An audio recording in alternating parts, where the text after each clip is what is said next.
الحمد للہ رب العالمین والصلاة والسلام علی سید الانبیاء والمرسلین وعلی آلہ واصحابہ واہل بیتہ وذریاتہ اجمعین۔ سامعین محترم، آج کے بیان کے اندر ہم اماں جان کی مثالی شادی کا تذکرہ فرمائیں گے۔ اماں جان سے مراد اماں عائشہ صدیقہ عفیفہ کائنات رضی اللہ تعالی عنہا مراد ہیں۔ نبی کریم صلی اللہ علیہ وسلم کی پہلی زوجہ محترمہ ام المؤمنین سیدہ خدیجہ رضی اللہ تعالی عنہا کی جب وفات ہوئی تو اہل ایمان پر شدید مصائب کا دور تھا۔ حضرت خدیجہ رضی اللہ تعالی عنہا آپ کی نہایت ہمدرد بیوی تھی۔ ان کے انتقال کے بعد حضور صلی اللہ علیہ وسلم اکثر غمگین رہا کرتے۔ حضرت خدیجہ رضی اللہ تعالی عنہا کی وفات ہوئی تو ان کی عمر 65 برس تھی اور حضور صلی اللہ علیہ وسلم کی 50 برس۔ حضرت عثمان بن مظعون رضی اللہ تعالی عنہ معروف صحابی ہیں، بڑے مشہور صحابی ہیں اور حضور صلی اللہ علیہ وسلم کے اولین جانثاروں میں شمار ہوتے تھے۔ انہوں نے کئی مرتبہ کفار کی سختیاں بھی سہی ہیں۔ انہی کی ایک بیوی ہے، اس کا نام ہے خولہ بنت حکیم۔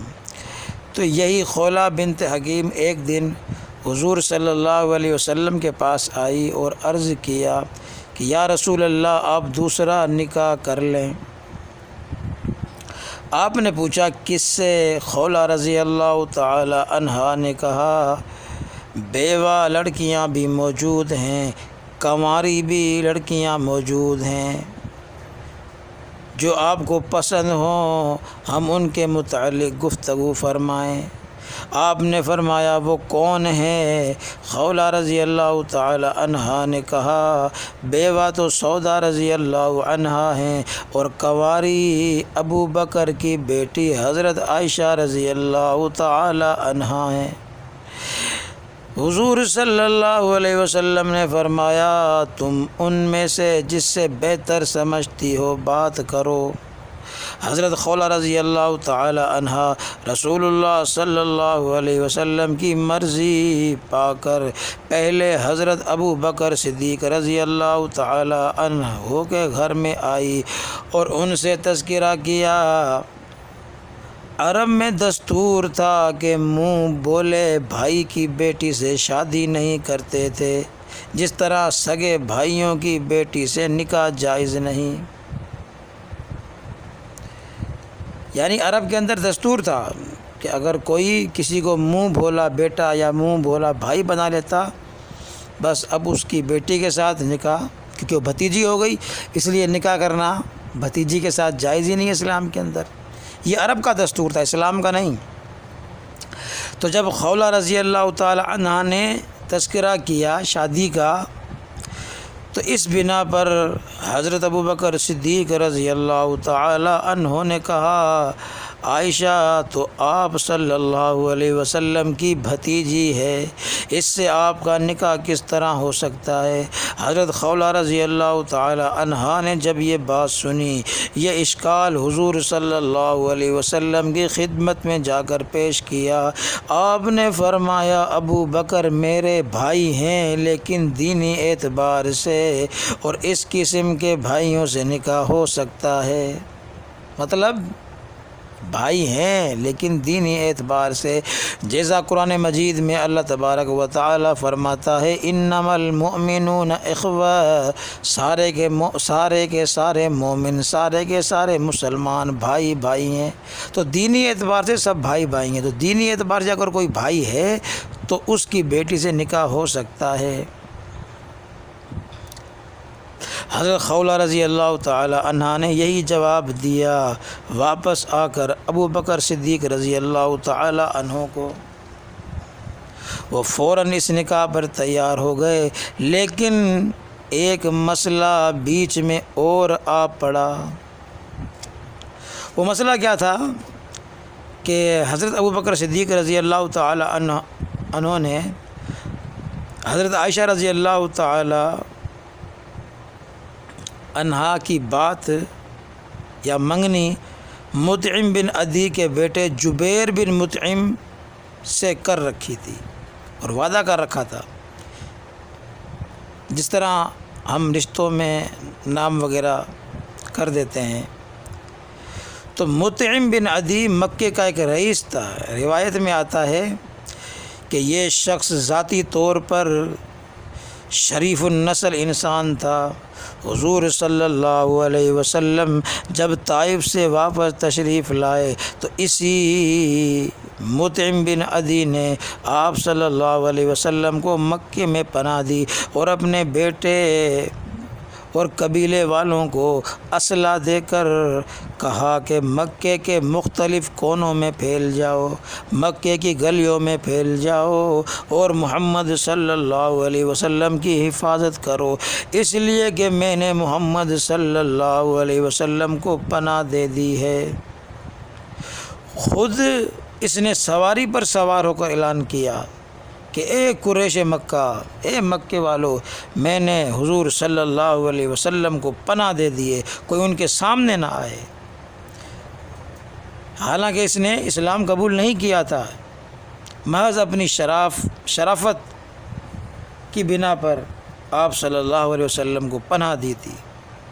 تو اس کے بیٹے جبیر بن مطعم کے ساتھ جو ہے ابو بکر کی بیٹی حضرت عائشہ کی منگنی ہوئی تھی۔ تو حضرت ابو بکر صدیق رضی اللہ تعالی عنہ سیدھے ان کے گھر گئے اور پوچھا کہ بتاؤ، جو میری بیٹی کا رشتہ تمہارے بیٹے کے ساتھ ہوا ہے، اس کے بارے میں تم کیا کہتے ہو؟ یہ رشتہ اب قائم رکھنا چاہتے ہو یا نہیں رکھنا چاہتے؟ مطعم نے خود جواب دینے کی بجائے اپنی بیوی کی طرف اشارہ کیا تو اس کی بیوی نے کہا کہ اگر یہ لڑکی سیدہ عائشہ رضی اللہ تعالی عنہا ہمارے گھر آئی تو ہمارے بیٹے کو بھی بے دین کر دے گی، اس لیے ہم رشتہ کرنے سے ڈرتے ہیں۔ رشتہ ہی توڑ دیا کہ وہ کافر تھے، ابو بکر صدیق کا گھرانہ مسلمان تھا، تو وہ مسلمانوں کو بے دین سمجھ رہے تھے۔ استغفر اللہ۔ حضرت ابو بکر صدیق رضی اللہ تعالی عنہ نے مطعم کی طرف دیکھا تو اس نے کہا کہ جو میری بیوی کہہ رہی ہے وہ تم سن ہی رہے ہو؟ تو گویا اس نے اپنی بیوی کی بات کی تصدیق کر دی۔ یہ جواب سن کر حضرت ابو بکر صدیق رضی اللہ تعالی عنہ واپس آ گئے اور خولہ رضی اللہ تعالی عنہا سے کہا، خولہ میں اس رشتے سے راضی ہو گیا ہوں۔ سبحان اللہ۔ اب ذرا نکاح کی بھی آپ رودات سنیے کہ کس طرح ام المومنین کا نکاح ہوا۔ ام المومنین رضی اللہ تعالی عنہا کا نکاح اس حال میں ہوا کہ وہ اس وقت اپنی سہیلیوں کے ساتھ کھیل رہی تھی، گھر کی نوکرانی آئی اور اپنے ساتھ لے گئی۔ نکاح حضرت ابو بکر صدیق رضی اللہ تعالی عنہ نے پڑھایا، باپ تھا، اس کا مطلب ہے باپ اپنی بیٹی کا نکاح پڑھا سکتا ہے۔ ایک روایت میں ہے کہ اماں جان فرماتی ہیں، اماں عائشہ رضی اللہ عنہا فرماتی ہیں، مجھے معلوم ہی نہ ہوا کہ میرا نکاح ہو چکا ہے۔ جب میری والدہ نے باہر نکلنے میں روک ٹوک شروع کی کہ خبردار باہر مت جانا، تو میں سمجھی کہ میرا نکاح ہو چکا ہے، اور بعد میں میری والدہ نے بھی بتا دیا۔ چنانچہ اس طرح نکاح ہوا، اور یہ نکاح شوال کے مہینے میں ہوا۔ روایات کے مطابق جس سال ام المؤمنین حضرت خدیجہ رضی اللہ تعالی عنہا کا انتقال ہوا، اسی سال ام عائشہ رضی اللہ تعالی عنہا کا آپ صلی اللہ علیہ وسلم سے نکاح ہوا۔ احادیث کے اندر مذکور ہے اماں جان رضی اللہ عنہ نے فرمایا، ایک روز سرکار دو عالم صلی اللہ علیہ وسلم نے مجھ سے فرمایا کہ اے عائشہ، نکاح سے پہلے تو مجھے 2 مرتبہ دکھائی گئی۔ حضرت جبرائیل علیہ السلام ریشم کے ایک کپڑے میں کوئی چیز لپیٹی ہوئی میرے پاس لائے اور کہا کہ اے محمد صلی اللہ علیہ وسلم، اس کپڑے میں جو تصویر ہے عورت کی، یہ آپ کی دنیا کے اندر بیوی ہوگی۔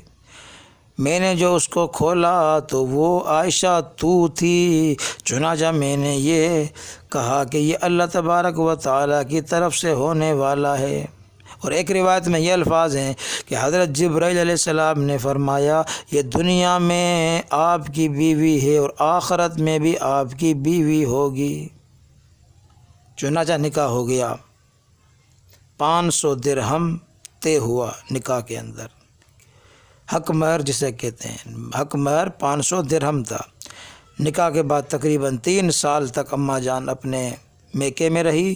ہجرت کے بعد جب سیدنا ابو بکر صدیق رضی اللہ تعالی عنہ تمام گھر والوں کے ساتھ مدینے آ چکے تو قریباً 7-8 مہینے کے بعد ایک دن ابو بکر صدیق رضی اللہ تعالی عنہ بارگاہ رسول میں حاضر ہوئے اور عرض کی کہ یا رسول اللہ، آپ اپنی اہلیہ کو اپنے گھر کیوں نہیں لاتے؟ اللہ اکبر۔ آپ صلی اللہ علیہ وسلم نے جواباً فرمایا، اس وقت میرے پاس مہر ادا کرنے کے لیے رقم نہیں ہے۔ چنانچہ سیدنا ابو بکر صدیق رضی اللہ تعالی عنہ نے عرض کیا کہ میری دولت کس کام آئے گی یا رسول اللہ صلی اللہ علیہ وسلم؟ چنانچہ رسول اللہ صلی اللہ علیہ وسلم نے ان سے 12 اوقیہ یعنی 500 درہم بطور قرض کے لے کر حضرت عائشہ رضی اللہ تعالی عنہا کے پاس بھیج دیا۔ یہ آپ نے حق مہر ادا کر دیا۔ اب انصار کی عورتیں حضور صلی اللہ علیہ وسلم کی دلہن کو لانے کے لیے سیدنا ابو بکر صدیق رضی اللہ تعالی عنہ کے گھر پہ گئی۔ ام المومنین اس وقت سہیلیوں کے ساتھ جھولا جھول رہی تھی۔ والدہ نے آواز دی، سیدہ فرماتی ہیں میں ہاپتی کانپتی دوڑی آئی اور دروازے کے پاس آ کر کھڑی ہوئی۔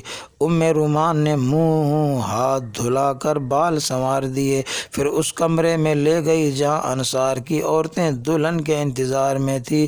انہوں نے دلہن کا استقبال کیا۔ تھوڑی دیر کے بعد سرکار دو عالم صلی اللہ علیہ وسلم بھی تشریف لے آئے۔ آپ صلی اللہ علیہ وسلم ایک تخت پر تشریف فرماتے۔ ان عورتوں نے مجھے حضور صلی اللہ علیہ وسلم کے حوالے کر دیا۔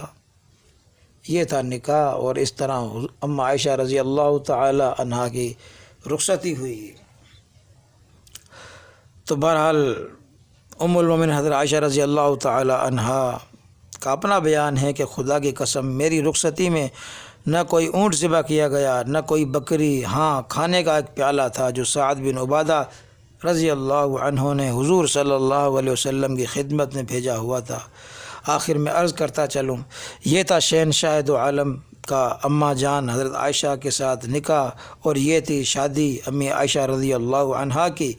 یہاں مہندی، ہمایوں اور بارات، جہیز، اور یہ وہاں پر کوئی تصور ہی نہیں تھا۔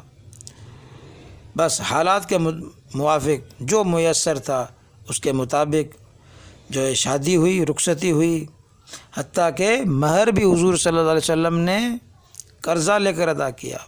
تو اللہ تبارک و تعالی سے دعا ہے کہ اللہ تبارک و تعالی تمام مومنین اور تمام مومنات کو شادی بیاہ میں رسول اللہ صلی اللہ علیہ وسلم کی اتباع کی توفیق عطا فرمائے۔ وما علینا الا البلاغ المبین۔